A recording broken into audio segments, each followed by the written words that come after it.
Oke teman-teman, sehubungan dengan banyaknya pertanyaan dari sahabat-sahabat kita yaitu mengenai gagalnya membesarkan anakan burung falk. Saya sebenarnya sudah beberapa kali membahas ini di video-video saya, namun kemungkinan terpisah ya. Jadi ada beberapa hal penting yang itu terbagi-bagi di antara video-video terpisah gitu.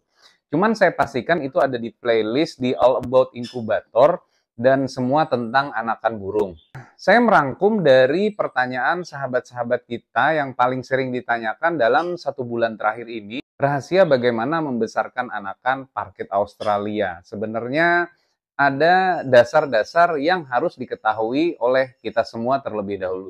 Seperti yang udah pernah saya sampaikan, yaitu untuk membesarkan anakan falk itu hanya membutuhkan 2 dasar, yaitu apa yang dimakankan kepada anakan atau kita biasa sebut pakan loloh, dan gimana kondisi arealnya. Nah, itu kita sebut biasanya di inkubator.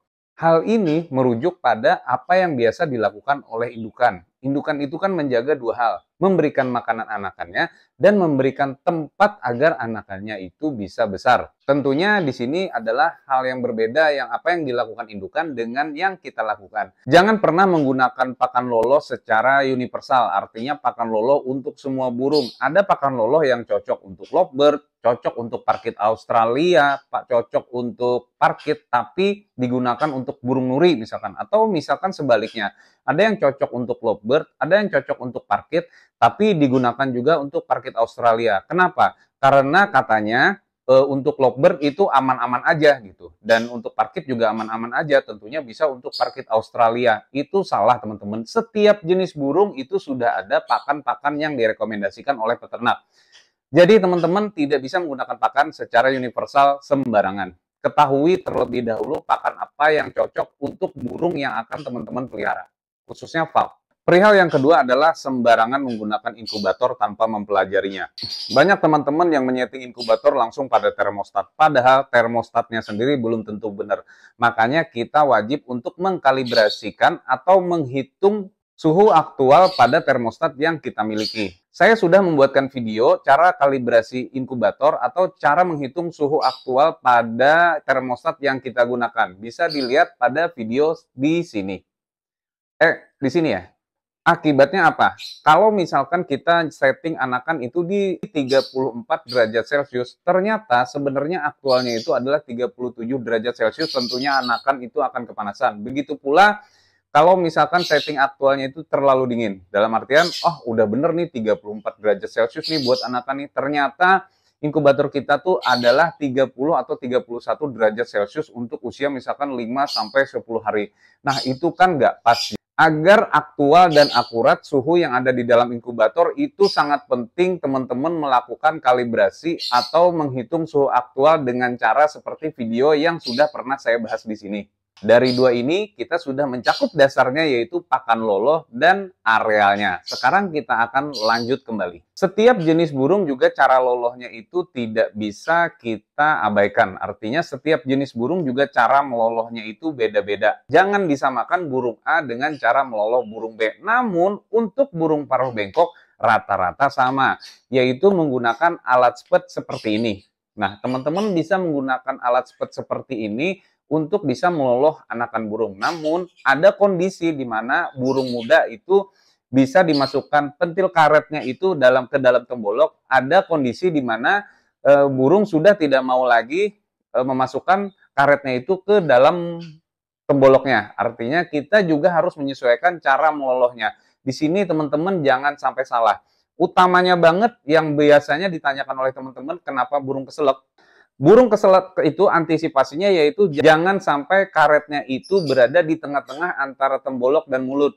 Itu yang pertama. Dan kedua, saat meloloh, itu biasanya lolohan kan kalau misalkan kita berikan agak encer, teman-teman jangan sampai kepencet temboloknya. Karena itu akan mengakibatkan naiknya cairan ke atas mulut sehingga anakan bisa keselek. Dan hati-hati bagi teman-teman yang meloloh paksa untuk kebutuhan khusus pada anakan burung, itu hati-hati. Jangan sampai anakan keselak. Jadi teman-teman harus berhati-hati dan berpengalaman mengenai hal ini. Nah, ada beberapa cara pula agar kita mengetahui jangan sampai terlambat menangani anakan burung yang sakit, anakan falak yang sakit. Gimana caranya? Yaitu dengan cara menimbang berat badannya. Biasanya kebanyakan burung sakit itu pasti udah terlalu ringan beratnya atau tidak sesuai berat badannya. Maka di situ kita bisa melihat anakan ini apakah ada indikasi sakit. Nah, agar tidak terlambat, kita bisa menangani hal ini sejak awal, yaitu menjaga berat badannya. Teman-teman bisa menggunakan timbangan yang seperti ini untuk memeriksa berat badan anakan burung. Dan teman-teman bisa mengetahui berat yang sesuai untuk anakan burung falk melalui tabel berikut. Oke, udah bisa dilihat ya. Kita akan lanjut lagi. Ada pula fase belajar makan yang biasanya tidak diketahui oleh teman-teman pemula, yaitu mengapa burung falknya itu tidak mau lagi untuk diloloh. Jadi dia nggak mau ngeloloh padahal dia nggak bisa makan.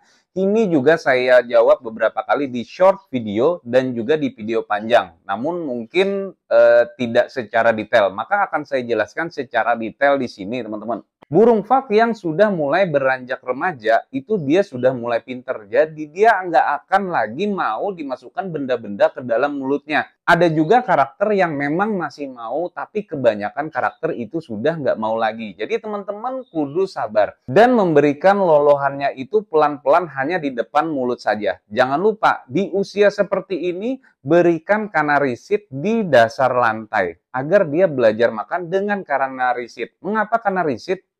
Karena kanarisit memiliki tekstur yang mudah untuk dikupas oleh anakan. Jangan diberikan millet terlebih dahulu karena biasanya dia malah akan gagal belajar makan. Jadi teman-teman berikan juga tempat air minum standby. Sambil dia belajar makan, teman-teman bisa bantu loloh sedikit-sedikit hanya di depan mulut saja. Oke ya? Nah, untuk perihal yang selanjutnya ini yaitu larangan tentang meloloh.